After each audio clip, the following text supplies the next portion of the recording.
So according to Business Day, Tshwane City Council has taken steps to lease Pretoria West and Rooiwal power stations to independent power producers, or IPPs. Now this of course is in an effort to reduce load shedding in the city. The power stations have been producing very little power, just enough to keep them functional. A large investment would be needed to get them to produce at a maximum capacity, which the city doesn't have. Hence the move to lease the power stations. Now, if I was on the IPP side of this deal, I would be incredibly nervous. Renewable energy is dropping in cost and at a very rapid pace at that. Now, flexible generation technology like batteries and hydrogen is also becoming very competitive. We're not very far from being able to supply the entire country's energy needs from solar, wind, batteries, and hydrogen. It's not clear exactly how Tshwane will purchase this electricity for distribution. Whoever is investing in the revamp of these power stations needs to be 110% sure that Tshwane will pay for the electricity, even when significantly cheaper options become available. And let's not forget that Tshwane owes Eskom over 4 billion rand for electricity purchases. And who's to say that they won't rack up a big tab with the new tenants of these power stations? Also, whether we agree with the climate change rhetoric or not, the world is moving away from fossil fuels. In keeping with carbon goals, banks have reduced or eliminated any loans for coal-fired power plants. And at least 2 major banks plan to be net zero on all financed emissions by 2050. A 40-year lease on these power stations does not fit that agenda.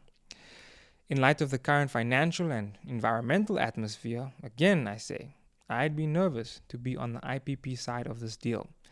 To reduce load shedding, one thing that Tshwane can and should do is reduce the cost of wheeling. They should also incentivize wheeling during peak demand. If you don't know, wheeling is an arrangement between a power producer and an off-taker with no direct electrical connection. So for example, you could have a solar farm in Donkerhoek supplying power to a factory in Silverton. The solar farm and the factory would not need to be directly connected. They would be very far apart in this case. The solar farm puts that power onto the grid and the municipality credits that power to the off-taker. The municipality charges a fee per unit of electricity or per unit or per kilowatt hour for this arrangement. It's called a wheeling fee. And this allows private investment into generation infrastructure because it benefits the city. It allows for competitive pricing of electricity for off-takers, and in the case of solar power, it allows off-takers to benefit from green power without having to use their own roof space.